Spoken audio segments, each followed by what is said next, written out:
안녕하세요. 아직 결혼한 지 반년도 안 된 따끈따끈한 29살 동갑내기 신혼부부입니다. 결혼한 지 얼마나 되었다고 혼인신고서에 잉크도 안 말랐는데 이렇게 사연까지 보내게 될 줄은 정말이지 전혀 생각도 못했습니다. 며느리면 당하고 사는 게 당연한 거고 시어머니가 뭐라고 하던 간에 조금 참을 줄도 알아야 한다는데 정말 어이가 없고 제가 잘못한 건지 다른 분들 의견을 듣고 싶어서 이렇게 사연을 적어봤습니다. 한번 제 이야기 들어보시고 제가 정말 잘못한 건지 솔직한 생각을 알려주세요. 만약 정말 제가 잘못했다는 의견이 대부분이라면 저도 더 이상 고집 부리지 않고 쿨하게 제 잘못 인정하고 시댁에 먼저 사과부터 하러 가려고요. 그게 아니면 뭐 그냥 이대로 살아야겠지요. 언젠간 시간이 해결해주겠지 기다리면서 살던지 하면서 말이에요. 결혼 전에는 시어머니가 이런 사람일 줄은 몰랐어요. 문제가 있다면 오히려 늘 시어머니가 최고라고 여기던 남편한테 있었다고 봐도 무방합니다. 시어머니가 어떤 사람인지 미리 알았다고 해도 결혼을 하루아침에 뒤집어 엎거나 그러지는 않았을 것 같아요.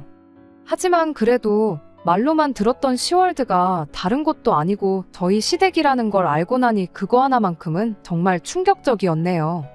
남편이 맨날 연애할 때부터 입버릇처럼 하던 말이 하나 있는데 우리 엄마보다 요리 잘하는 사람을 한 번도 못 봤다는 소리였어요. 이따금씩 데이트하러 나가서 어디 줄까지 서서 먹는다는 유명한 맛집을 갈 때면 남편은 열에 9번은 매번 못 먹을 음식 먹고 있다는 표정을 지으며 먹는 내내 툴툴대는 게 일이었습니다.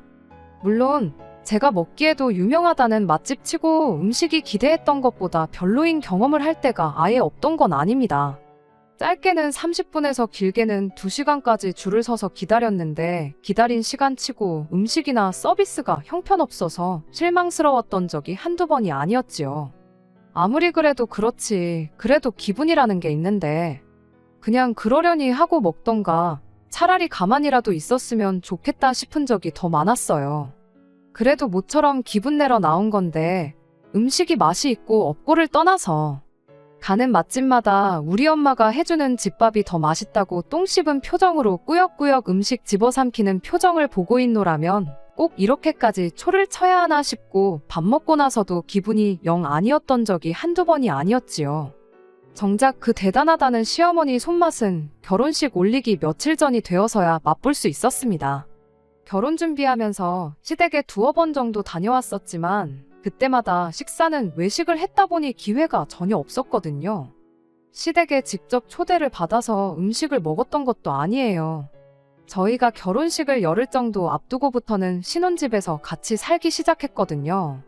몇 가지 꼭 원하던 가정가구 재고 문제 때문에 신혼집이 완전히 꾸며진 건 아니었지만 모처럼 신혼집을 2사람 회사 가까운 곳에 구했는데다가 인터넷도 다 신청해놓고 했는데 가정가구 몇 개 없다고 집을 빈집으로 놀리기도 뭐해서 그냥 신혼집에 먼저 들어와 살기 시작했어요. 한 집에서 같이 지내는 게 또 연애할 때랑은 기분이 다르더라고요. 이제 진짜 결혼했구나 싶고 결혼 생활 통틀어서 신혼 때가 왜 제일 좋다는지 그 말이 무슨 말인지 딱 알 만큼 좋았어요. 시어머니 음식을 처음 먹게 된 건 남편이 집에 들어오면서 시댁에서 밑반찬 몇 가지를 싸우면서였습니다. 같이 살기 시작한 첫날에는 제가 나름 솜씨를 좀 발휘해봤는데 남편 입맛에는 별로였나 봐요. 서운은 했을지언정 그게 기분은 그렇게 나쁘지는 않았어요. 결혼 전까지 몇 년 혼자 살기는 했는데 저도 그동안 친정에서 반찬 얻어다 먹었고 여의치 않으면 그냥 사 먹었거든요. 음식이라고 해봐야 잔뜩 해놓고 보관하기 편한 카레 정도나 제대로 해봤지 밑반찬이나 국찌개 같은 건 맘먹고 끓여본 적 없었어요. 당연히 시어머니가 한 게 제가 한 것보다 몇 배는 맛있었겠지요. 다만 이제 저희도 저희 결혼 생활을 시작한 만큼 식을 올리고 나서는 되도록 친정이나 시댁 반찬도 좋지만 우리가 직접 끼니를 해결하는 게 좋겠다고 한마디 말은 했네요. 결혼까지 했는데 언제까지 부모님께 자식들 끼니 걱정시키는 게 맞냐고 했더니 남편도 제 말 듣고는 그렇긴 그렇다며 동의를 해줬어요. 그렇다고 이미 가져온 반찬을 돌려다 놓을 순 없으니 그건 저희가 맛있게 먹기로 했죠. 그때 시어머니 음식을 처음 먹어보기는 했어요. 남편이 워낙에 연애하는 동안 내내 찬양을 했던 시어머니 손맛이다 보니 엄청 기대했는데 막상 먹어보니까 딱히 그렇지만도 않더라고요. 반찬 가게 반찬들하고 비교해봐도 그렇다 할 개성이 없는 평범한 반찬들이었어요. 남편이 시댁에서 챙겨온 것들이 대부분 냉장고에 며칠씩 두고 먹을 수 있는 밑반찬들 뿐이었고 메인 요리는 아니었으니 그럴 수도 있겠다 싶었어요. 남편이 계속해서 맛있지 않냐고 이거 먹고 다른 반찬은 시시해서 못 먹겠지 하는데 거기다 대고 별로라고 할 수는 없으니 정말 맛있다고 고개 끄덕여주고 말았습니다. 문제는 그날로부터 고작 하루가 지나서 시작되었어요. 정확히는 무슨 일이 있던 건 아닌데 하루 지나서부터 문제가 눈 꿀러가듯 커지기 시작했던 것이었습니다. 시어머니가 해준 반찬이라면 고사리나물 하나만 가지고도 며칠 내내 끼니 걱정은 없을 것 같던 남편이었는데 퇴근하고 와서는 전날에 먹은 거랑 또 밥 먹기 싫다면서 나가서 먹고 오자는 말을 하더라고요. 그래서 그날은 외식을 했어요. 그 다음 날이 토요일이었는데 아침은 물론이고 점심끼니 또한 시어머니 반찬 없이 다른 걸 먹었습니다. 저녁에는 장보고 돌아오면서 마트에서 불고기 양념에 재워둔 걸 팔길래 그거 조금 사다가 해서 시어머니 밑반찬하고 저녁을 먹었고요. 막상 남편은 밑반찬에는 손도 안 대고 불고기만 먹더라고요. 시어머니 반찬만 있으면 만사형통인 것처럼 굴더니 매일같이 먹기는 싫었나 보다 싶었고 별 생각 안 하고 말았습니다. 그 다음 주에는 내내 남편이 결혼식 올리고 신혼여행 다녀오는 동안 그러니까 자기 회사에서 자리 비우는 동안 꼭 끝내놓아야 하는 업무가 있다며 퇴근이 늦었어요. 그 주는 회사에서 저녁 먹고 잔업하다가 퇴근하게 될 것 같다며 저보고 알아서 식사 챙겨 먹으라길래 저도 퇴근길에 회사 구내식당에서 먹고 오거나 빵 같은 걸로 간단히 때우고 말았습니다. 그리고 저희 대망의 결혼식 날이 찾아왔어요. 결혼식은 물론이고 신혼여행 가서도 그렇게 행복할 수가 없었습니다. 드디어 제 인생의 이막이 시작되었고 결혼식 때 신혼여행지에서 행복했던 만큼 실제로 제 인생도 앞으로 좋은 일들만 가득하기를 바라고 바랬습니다. 문제는 신혼여행 다녀오고 집에 돌아와서였어요. 저희가 새벽 비행기로 들어와서 집에 도착하니 아침 6시였는데 몸이 피곤한 것도 피곤한 거지만 오며 가며 고생을 했다 보니 남편이나 저나 배가 너무나도 고픈 상황이었어요. 시간이 애매해서 어디 나가서 먹기도 뭐하고 그래서 라면 하나씩 끓여 먹을 생각이었습니다. 또 해외여행 가서 느끼하고 기름진 것만 먹다가 먹는 라면이 아주 맛이 기가 막히잖아요. 역시나 라면은 아주 탁월한 선택이었어요. 열흘 내내 먹어댄 기름지고 느끼함이 한 번에 싹 가시는 느낌이었죠. 남편은 5분도 안 걸려서 라면 하나를 뚝딱 끝내버리곤 이걸론 안 되겠다며 즉석밥을 가지고 와서는 밥까지 말아 먹어야겠다며 전자레인지에 데우기 시작했습니다. 그러다 김치도 좀 꺼내와야겠다며 혼자 콧노래를 부르면서 냉장고에 갔는데 남편이 난데없이 저한테 화를 내기 시작했어요. 왜 저러나 했더니 냉장고에 있는 반찬들이 다 쉬어 꼬부라졌다고 하면서 우리 엄마가 얼마나 힘들게 해준 반찬인데 이걸 쉬게 내버려뒀냐고 집에서 뭐 한 거냐고 따지고 들더라고요. 신혼여행 다녀온 열흘까지 합치면 거의 3주, 4주 정도 지난 건데 아무리 냉장고에 있었다고 할지라도 김치랑 장아찌류 빼고 나물 반찬 같은 건 전부 못 먹을 만큼 음식이 맛이 가있던 겁니다. 그런데 그걸 저한테 따지고 드는 사람이 남편이라는 게 너무나도 어이가 없는 거예요. 물론 집에 가지고 오면 저도 먹고 남편도 먹고 둘이 같이 먹겠지만 시어머니가 반찬 챙겨주신 게 아들 때문에 챙겨준 게 가장 클 거 아니겠어요? 애초에 제가 반찬을 부탁드렸던 것도 아니고 남편이 저한테 말도 없이 가지고 온 반찬들인데 말이에요. 제 입맛에 맞고 안 맞고를 떠나서 그중에는 제가 별로 안 좋아하는 음식도 있었어요. 고사리 같은 건 솔직히 저희 친정엄마가 해주신 것도 일부러 안 먹는 반찬 중에 하나거든요. 손이 안 가기도 했고 게다가 남편이 한 주 내내 늦게 들어온 덕분에 혼자 밥기도 했었잖아요. 제가 원래 성격상 혼자 먹을 때 번거롭게 이것저것 늘어놓고 차려 먹는 걸 선호하지 않고 간단하게 한 끼 때우는 걸 좋아하거든요. 그런데 가만 생각해보니까 내가 왜 시어머니 반찬이 가버린 걸 남편한테 해명을 하고 있나 싶더라고요. 그렇지 않나요? 제가 가져다 달라고 했던 것도 아니고 상의도 없이 이것저것 잔뜩 얻어와 놓고선 그리고 막상 자기 자신도 전날 먹은 거 또 먹기 싫다고 주말 내내 외식에 배달음식 시켜 먹었고, 엄마 반찬이 그렇게 소중하면 늦게 퇴근해서라도 와서 먹던가, 아니면 출근하기 전에 아침으로라도 먹던가. 냉장고에 있는지도 기억도 못하고 있었으면서 시어머니가 해준 음식이 쉰 게 저 때문이라고 하니까 어이가 없었어요. 남편한테 대번에 이게 왜 나만 잘못이라고 하면서 화를 내냐고, 따지고 보면 당신 잘못도 있는 거 아니냐니까 자기도 할 말이 없던 건지 말을 더 못하긴 하더라고요. 그래도 혼자 잔뜩 삐져가지고는 그날 하루 종일 저한테 말도 안 붙이고 신혼여행 다녀와서 피곤하다고 잠만 잤어요. 저도 똑같이 피곤하기도 했고, 굳이 달래줘가면서 기분 맞춰줄 일도 아니겠다 싶어서 일부러 가만히 있었습니다. 그게 뭐 얼마나 대단하게 싸운 일이라고. 남편하고는 다음날 돼서 무슨 일이 있었냐는 듯 풀었습니다. 그냥 별 볼 일 없는 말다툼이나 다름없다고 생각했고, 저는 이날에 일이 이렇게 커질 줄은 생각도 못했어요. 사건은 저희가 신혼여행 다녀오고 난 뒤 찾아온 주말에 일어났습니다. 신혼여행 다녀왔다고 안부 인사 드리러 찾아간 시댁에서 말이죠. 시부모님께서 신혼여행은 잘 다녀왔냐며 저희를 반겨주셨고, 저희도 인사드리고 신혼여행 다녀와서 여행지에서 사온 선물들을 전달해드렸어요. 분위기는 전에 없이 화기애애했고, 당연히 그때까지만 해도 시어머니가 그런 생각을 가지고 있는지는 상상도 하지 않고 있었습니다. 시간이 어느 정도 지나고 식사를 시작하게 되었어요. 제가 시어머니한테 도와드릴 거 있냐고 물어봤는데, 음식은 다 해놓았으니 데우고 차리는 것 좀 하라고 하시길래 눈치껏 알아서 했습니다. 집에서 보던 낯익은 반찬들도 있었고, 이번엔 메인 요리라고 부를 법한 것도 여러 개 있었어요.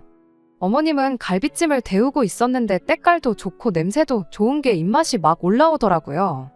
드디어 남편이 말하던 줄 서서 먹는 맛집들은 상대도 안 된다는 그 시어머니 손맛을 보겠거니 싶었죠. 시어머니가 꺼내다 주는 대로 반찬 가져다 나르고 사람 수대로 수저에 빈 그릇까지 다 세팅을 끝냈어요.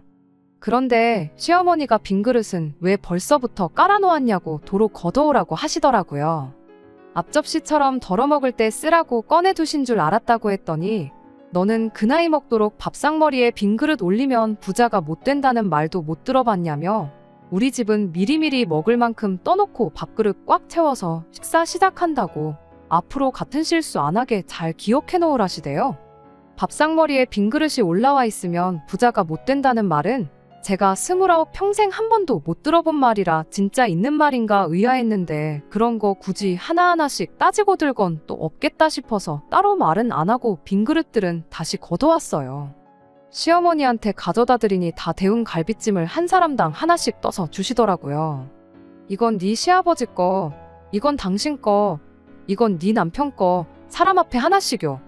그리고 마지막엔 제 걸 떠주셨는데, 처음에는 이게 뭔가 싶어서 가만히 기다리고만 있었어요. 장난치는 건 줄 알았거든요. 시어머니가 이건 며느리 거 하면서 떠준 그릇에는 갈비찜 고기 건더기라곤 찾아볼 수 없고 간장 국물만 잔뜩이었습니다. 갈비찜은 커녕 당근 한 조각도 없이 건더기라고는 눈을 씻고 찾아봐도 보이지가 않았어요. 그냥 정말 국물밖에 없었어요. 국물 먼저 떠주고 고기를 좀 주시려나 보다 하고 가만히 시어머니를 쳐다보고 있었는데, 시어머니가 가만 서서 뭐 하냐고 얼른 가져다 놓아야지 식사를 시작할 거 아니겠냐며 다들 배고파하는데 뭐 그렇게 뜸을 들이냐더니 빨리빨리 좀 움직이라 짜증을 내더라고요. 어이도 없었지만 신혼여행 다녀오고 일주일 만에 이게 무슨 상황인가 싶었습니다. 제가 딱히 잘못한 것도 없었는데 왜 갑자기 이야기로만 듣던 시집살이가 시작된 건지 싶었거든요. 제가 뭐 시어머니 눈밖에 날 행동을 했다면, 아니 설령 제가 뭔가를 했다고 해도 솔직히 이 상황이 정상적인 상황은 아니잖아요. 그냥 넘어가기엔 이대로 넘어갔다간 이게 시작이지 끝은 아닐 것 같다는 생각이 들어서 대놓고 시어머니한테 물어봤습니다. 왜 제 그릇에는 아무것도 없고 국물밖에 없냐고요. 차라리 거기서 뭐 내 아들 뺏어간 네가 미워서 이런 솔직한 대답이 나왔다면 이해라도 했을 것 같아요. 귀한 아드님 제게 주셔서 감사합니다. 아부 같은 건 떨지 않았겠지만 철부지 아들이 배우자 하나만큼은 제대로 골라왔다는 생각이 들게 앞으로 노력이라도 해봤을 텐데, 이어진 시어머니 대답에 저도 더는 상대하기를 포기했습니다. 시어머니가 말하길, 뭐가 문제냐며 며느리 먹으라고 제일 맛있는 걸 준 거라는 말도 안 되는 대답을 하셨으니까요. 아들 며느리 인사하러 온다고 해서 당신이 얼마나 음식하는데 신경을 썼는 줄 아냐입니다. 안 씹어도 입에서 녹을 만큼 오랫동안 끓여서 엑기스가 다 그 국물 안에 녹아 들어가 있다는 말도 안 되는 소리를 덧붙이면서요. 오래 끓인 만큼 국물에 영양분이 가득하다고 너는 추어탕도 안 먹어봤냐면서 추어탕 먹는다 생각하고 먹으라더라고요. 눈에 안 보여도 다 몸에 좋은 거밖에 안 들어갔고 제 건 특별히 신경 써서 국물을 밑에서부터 펐으니까 제일 몸에 좋은 거 먹는 거라고. 우리 며느리 시댁 놀러와서 몸보신도 하고 아주 호강한다고 하는 겁니다. 세상에 추어탕이랑 갈비찜을 같은 음식이라고 하는 것부터가 말도 안 되는 억지인데 거기다 대고 말 한마디 더 해봐야 달라지는 건 없고 귀찮은 일만 생길 것 같아서 그냥 알겠다 하고 국물만 가득한 그릇 들고 자리에 앉았어요. 그렇게 시어머니도 따라서 자리에 앉았고 식사가 시작되자마자 시어머니 보라고 대놓고 남편 앞에 있는 갈비가 가득 담긴 그릇이랑 제 국물밖에 없는 그릇이랑 바꿔버렸어요. 그걸 보고 가만히 계실 시어머니가 아니셨죠. 저한테 지금 뭐 하냐고, 모처럼 당신이 신경 써서 며느리 몸보신하라고 특별히 준비해줬는데 시어머니 성의를 무시하는 거냐고 한마디 하시대요. 그래서 제가 시어머니한테 한마디 했죠. 몸보신은 제가 아니라 아드님이 하셔야 할 것 같다고요. 남들은 신혼여행 가서 좋은 추억 많이 만들고 온다는데 이 사람은 뭐가 그렇게 피곤한지 신혼여행 가서 힘도 똑바로 못 쓰고 잠만 자기 바빴다고요.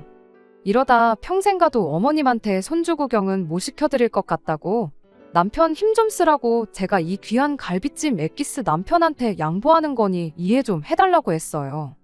그렇게 나왔더니 남편이 개거품을 물면서 자기가 힘을 못 쓰긴 뭐를 못 썼냐고 발뺌을 하더라고요.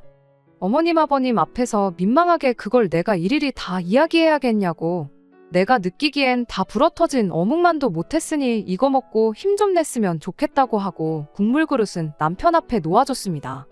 시어머니도 민망했는지 너는 제일 귀한 걸 줘도 못 챙겨 먹는다고 참 이상한 애라면서 남편 앞에 놓아준 국물 그릇 들고 가서는 고기 몇 개 건져가지고 와서 제 앞에 다시 놓아주더라고요. 고기라고 해봐야 갈비 2대 들어있는 게 다였어요. 이걸로 누구 코에 풀칠하나 싶었지만 저도 이걸로 끝낼 생각이 없었기에 거기서 더 하지 않고 그냥 식사를 시작했습니다. 다행이라고 해야 할지 남편이 극찬하던 시어머니 솜씨가 생각보다 더 별로였어요. 갈비찜이란 게 원래 대충 해도 맛없기가 힘든 음식인데 갈비를 싸구려 갈비를 쓴 건지 제 입맛에 맞지도 않아서 아쉽지도 않았습니다. 식사 마치고 나서는 일부러 일 더 크게 만들고 싶지 않아서 치우는 것도 도와드리고 설거지도 하고 내친 김에 과일도 깎아다가 내오고 해야 할 일은 다 했어요. 제 나름대로 계획이 다 있어서 그런 건데 시어머니는 제가 처음에는 개기다가 꼬리를 내린 거라 생각했는지 그 이후에는 별다른 시비를 걸어오지 않았습니다. 그런데 그 모습을 보고 남편도 역시 제가 처음에야 까불었지만 시어머니를 이길 수 없다는 걸 깨닫고 백기를 들었구나 하고 생각했나 봐요. 집에 돌아가는 길에 아주 기고만장해가지고 시어머니가 왜 저렇게 했는지 이유를 물어보지도 않았는데 실토를 하더라고요. 기분이 너무 나빠서 차 안에서 아무 말도 안 하고 핸드폰만 보고 있었는데 남편이 먼저 말을 꺼내길. 그러니까 우리 엄마가 해준 반찬 귀한 줄 알고 남김없이 다 먹었어야지 하면서 그 죗값을 치르는 거니 너무 기분 나빠 말라는 소리를 하더군요. 그제서야 알았죠. 시댁에서 시어머니가 보여준 말도 안 되는 행동에 남편이 연관되어 있었다는 사실을 말이죠. 뭐라고 했는진 모르겠지만 대충 말하는 뻔세를 보아하니 며느리가 엄마가 해준 반찬에는 손도 안 대고 음식 아까운 줄 몰라 하는 것 같다. 뭐 그런 식으로 이야기를 했겠구나 싶었어요. 시어머니는 남편 말만 듣고 제가 뭐 시어머니 노고를 우습게 알고 있다 해석한 거구나 싶었죠. 제 생각이 틀렸을 수도 있어요. 그냥 며느리 기강 좀 잡으려고 일부러 저랬던 걸 수도 있고 받아들이기 나름이지만 아무튼 이런 식의 갑질이 갈비찜 국물 좀 퍼졌다고 끝나겠구나 싶지는 않았습니다. 그래도 해도 너무하신 거 아니냐고 했더니 오히려 남편이 저한테 너무한 건 너였다고 한마디를 하더라고요. 그 상황에서 제가 시어머니를 이겨먹으려 들었던 게 마음에 안 든다고 하는 소리였어요. 며느리면 며느리답게 시어머니한테 당해주고 살아야지. 거기서 그렇게 나오면 싸우자는 것밖에 더 되냐고요. 그래도 나중에는 알아서 기는 걸 보니 너도 생각이 아예 없는 애는 아니라면서 앞으로는 시어머니한테 대들지 말고 까라면 까라는 대로 사는 것에 익숙해지라는 소리를 자신있게 하더라고요. 그리고 저는 거기서 남편에게 사과를 했어요. 내가 그때 좀 더 신경을 썼어야 했다고 하면서요. 그리고 남편이 자부심까지 가지고 있는 시어머니 손맛에 대해서도 칭찬을 아끼지 않았습니다. 말씀드렸다시피 제 입맛에 맞지는 않았지만 내 실수로 인해 그 맛있는 갈비찜을 2대밖에 먹지 못한 게 너무 아쉬워 죽겠다고요. 보니까 많이 남았던데 마음 같아선 남은 거 좀 받아오고 싶었다고. 어머님한테는 잘 좀 설명드려 달라고 남편한테 부탁까지 했습니다. 그 뒤로 한 달, 시어머니한테 하루도 빠짐없이 전화해서 안부도 묻고 그랬죠. 남편 해주고 싶어서 그러는데 어머님 음식하는 거 비법 좀 알려달라고 하고 찌개는 어떻게 끓이는지, 제육볶음 양념은 어떻게 하시는지 물어보고 그랬죠. 제가 저 자세로 나오니 시어머니도 완전히 제가 꼬리를 내렸다고 생각했나 봐요. 네가 따라한다고 내 손맛을 따라올 수 있겠냐는 말투로 엄청 생색을 내긴 했지만 어떻게 음식하는지 다 알려주고 그러시더라고요. 이렇게 시어머니가 저를 얕잡아 볼 만큼 저 자세로 나왔던 데에는 다 이유가 있었습니다. 다른 건 몰라도 사람 너무 쉽게 봤다고 제대로 본때를 보여주기 위해서였거든요. 말씀드렸다시피 저희 신혼집에 가정가구랑 그런 게 재고 문제로 몇 개 아직 안 들어온 게 있어서 집들이를 미룬 상황이었거든요. 그때쯤에서 가장 오래 기다렸던 소파가 도착했고 신혼집 꾸미는 게 완전히 끝나면서 집들이가 예정되어 있었어요. 음식을 제가 직접 하는 방법도 있었지만 별 말도 안 되는 이유로 며느리 기강 잡는 시어머니한테 그 정도까지 노력을 하고 싶지는 않아서 음식은 케이터링 업체에 맡겨서 준비했어요. 그 와중에도 시어머니가 좋아하신다는 음식들 위주로 골라서 준비를 했습니다. 거실에 커다란 상 하나 펴놓고 주방 아일랜드의 기본찬부터 시작해서 메인 메뉴까지 총 15가지 음식을 뷔페식으로 준비했지요. 시부모님만 불러도 되는 집들이었지만 일부러 멀리 사는 신혼애부터 해서 시가친척들, 시외 가친척분들까지 오실 수 있는 분들은 다 오라고 초대했습니다. 사람이 많으면 많을수록 좋다고 생각했거든요. 그렇게 저희 집들이에 찾아온 시댁 식구들 숫자만 해도 20명이 넘었습니다. 아니나 다를까 시부모님이 가장 먼저 오셨는데 음식을 업체에 주문한 걸 가지고 잔소리를 하시더군요. 사람들 불러놓고 너무 정성이 없는 거 아니냐길래 거기서도 온갖 아양을 떨면서 시어머니한테 한마디 했죠. 제가 어머님만큼 솜씨가 없어서 어쩔 수 없었다고요. 어머님이 음식 하시는 거 옆에서 잘 보고 배웠다가 나중에는 제가 직접 손수 차린 음식들로 대접하는 자리 만들겠다고 하니 칭찬은 고래도 춤추게 한다고 시어머니가 말은 기분 나쁘게 해도 입이 귀에 걸려 있었어요. 시부모님 도착하시고 나서 1시간쯤 지나니 저희 신혼집이 꽉 들어찰 만큼 수많은 사람들이 와 있었어요. 일단 집들이니까 집 구경부터 시켜드리고 천천히 데울 음식들 데우면서 본격적인 식사 준비를 시작했습니다. 다른 사람도 아니고 자기 친척들 부른 자리인데 시어머니고 남편이고 저를 도와주는 사람이라곤 신우 한 명밖에 없었어요. 그래도 신우가 도와주는 걸 보니 잠깐 마음이 약해지긴 했는데 그렇다고 해서 제가 세운 계획을 멈출 생각은 없었습니다. 음식 준비가 끝나고 나서 저는 일부러 자리에 앉지 않고 음식 깔려있는 아일랜드 옆에 서 있었습니다. 일단 저는 나중에 먹어도 되니 식사들 먼저 하시라고 했어요. 한 분 한 분 준비된 음식 떠가서 식사를 시작하셨고 시어머니도 접시를 들고 와서는 하나하나 음식들을 담아가셨어요. 시어머니가 좋아한다는 것들로만 준비했으니 15가지 음식 하나도 빠짐없이 접시에 차곡차곡 담으시더라고요. 접시를 가득 채운 시어머니를 불러 세워서 어머님을 위해 제가 특별히 준비한 게 있다고 말씀드리고 시어머니 손에 있는 접시를 제가 받아들어서는 주방 한쪽으로 향했어요. 시어머니는 아무 의심 없이 저를 따라오셨고 저는 그 길로 시어머니가 접시에 담아둔 음식을 이번에 해외 직구로 구매한 믹서기에 그대로 부어버렸습니다. 아침 식사로 과일 같은 거 갈아 먹으려고 샀던 건데 성능이 어찌나 좋던지 5초도 안 돼서 음식들이 그 안에 갈려나가며 곤죽이 되더라고요. 그대로 준비해놓은 그릇에 옮겨 담고 어머님은 이렇게 드시면 되겠다고 말하고 그릇을 어머님 손에 들려드렸죠. 음식을 믹서기에 넣을 때부터 이게 무슨 상황인지 어리 빠져서 보고만 있던 시어머니가 이게 뭐 하는 짓이냐고 저한테 소리를 질러대셨습니다. 시어머니의 고성이 터지자마자 집에 있던 모든 손님들의 이목이 저희 쪽을 향하게 되었죠. 그리고 저는 시어머니한테 한 달 동안 참아왔던 한마디를 꺼냈어요. 어머님이 음식은 엑기스로 먹는 게 제일 좋은 거라고 하지 않으셨냐고요.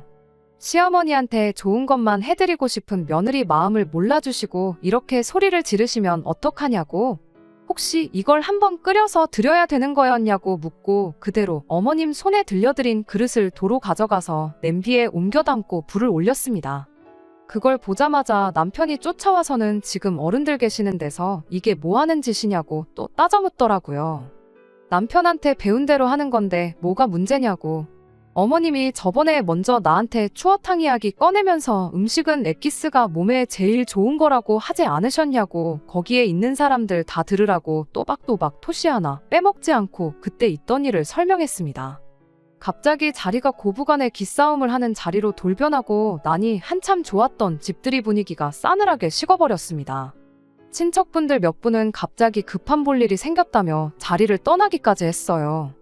그렇게 하나둘씩 자리를 떠나고 나니 집에 남아있는 건 시부모님과 시누네, 저희들밖에 남아있지 않았죠. 시어머니가 사람들 많은 데서 이게 무슨 꼴이냐며 거의 뒷목을 붙잡을 기세로 짜증을 내셨는데 신우가 더 분위기 험악해지기 전에 시부모님 모시고 나가준 덕분에 거기서 더 싸움이 크게 번지지는 않았습니다. 다만 남편과 저는 결혼 생활 시작한 지 2달도 안 돼서 역대급 부부싸움을 하게 되었어요. 남편이 저보고 제정신이냐고 따지고 들길래 이게 누구 때문에 생긴 일인데 나한테 화를 내냐며 저도 맞불을 놓았습니다. 애초에 반찬 얻어와 놓고 손도 안 댄 사람은 당신 아니냐고, 그리고 그걸 빌미로 일을 키운 사람도 당신 아니냐고 따져 물었더니 아무 말도 못하더라고요. 이 상황은 네가 자초한 일이나 마찬가지고 나는 네가 말한 대로 까라면 까는 며느리가 될 생각이 없다는 걸 보여준 거라 했죠. 이 상황을 해결할 수 있는 건 너가 앞으로 중간 역할을 어떻게 해내느냐에 따라 달린 거니까 처신 잘하라고 한마디 하고 말았습니다. 남편은 어이없어 하기만 할 뿐 제 말에는 대답을 하지 않았어요. 그렇게 신혼생활 시작한 지 2달 만에 각방도 쓰고 아주 난리도 아니었네요. 뒷정리 다 해놓고 잠을 자려는데 신우한테서 전화가 왔어요. 어머님한테 대충 이야기는 들었는데 제 이야기도 들어봐야 할 것 같아서 전화한 거라고 하길래 지난 1달 반 동안 있던 일을 남김없이 이야기해줬습니다. 신우도 그런 일이 있었냐며 이렇게 돼버린 상황이 몹시도 유감이라는 듯이 말하며 제 심정을 헤아려주는 듯 이야기했지만 결국 팔은 안으로 굽는다고. 그래도 제 행동을 잘했다고 볼 수는 없으니 자기가 중간다리가 되어줄 테니 한번 날 잡아서 오해를 푸는 게 어떻겠냐는 제안을 해왔습니다. 저도 일단은 알겠다고 대답을 하긴 했어요. 신우가 최대한 제가 편한 스케줄에 맞춰서 나를 잡을 테니 천천히 생각해보라고 말을 하긴 했는데 곰곰이 생각해도 저는 제가 그렇게 잘못했다는 생각이 들지 않거든요. 아무튼 그렇게 지금 집들이로부터 3주 정도 지난 상황입니다. 신우가 언제쯤 만나는 게 좋겠냐며 오래 끌어서 좋을 게 없으니 나를 빨리 잡으라고 연락을 해오고 있는 상황이고요. 오해를 풀면야 더할 나위 없이 좋기야 하겠지만 여기까지 왔는데 제가 사과 좀 했다고 해서 풀릴 일인가 싶기도 하고요. 애초에 반찬 좀 남겼다고 시작된 일을 가지고 이렇게까지 일을 키운 건 남편과 시어머니인데 아직도 제가 왜 먼저 사과를 해야 하는 건지 하는 생각도 여전합니다. 여러분들께서 제가 어떻게 하면 좋을지 허심탄회하게 한마디 해주셨으면 해요. 어떤 의견이든 제가 잘못했다는 의견이 지배적이면 신우가 자리를 만들지 않아도 제가 먼저 시댁에 찾아가서 잘못했다고 하려고요. 안녕하세요. 신우까지 나서서 오해 풀게 도와준다고 했는데 저는 죄송합니다 한마디 하는 대신 그냥 이혼을 하기로 했어요. 물론 제가 너무했다는 의견도 많았지만 그깟 사과 한번 한다고 끝날 일이었으면 처음부터 유치하게 그딴 짓 안 했다는 의견이 더 많았기도 했고 저 또한 같은 생각이거든요. 사과한다고 끝나는 게 아니고 저의 사과를 시작으로 또 다른 시짜짓이 돌아올 게 안 봐도 뻔한 상황이잖아요. 무엇보다 이 상황을 해결하려고 발버둥 치는 게 남편이 아니라 신우인 것부터가 마음에 안 들기도 하고요. 이혼을 알아보는 과정에서 놀란 게 요즘은 신혼여행을 다녀와서 이혼하는 부부들도 숫자가 꽤 된다고 합니다. 하나만 봐도 열을 안다고 괜히 길게 끌어서 안 좋은 기억만 남기고 이혼하는 것보다 제대로 시작도 하기 전에 갈라서는 게 낫다고 생각들 한다고 하더라고요. 저 또한 그래요. 굳이 중간에서 해결할 생각도 없어 보이는 남편 믿고 이 결혼 생활 유지해봐야 나아지는 것 하나 없을 텐데 뭐하러 사과하고 또 상처받고 이런 걸 반복할 이유가 전혀 없는 것 같았거든요. 다행이라고 해야 할지 혼인신고는 아직 안 올렸다 보니 생각보다 준비해야 할 건 많이 없어요. 다만 집이랑 혼수랑 이런 거 정리하는 게 시간이 좀 걸릴 것 같습니다. 언젠간 저도 제 행동이나 이 결정에 후회를 할 날이 올 수도 있을 거라 생각이 듭니다.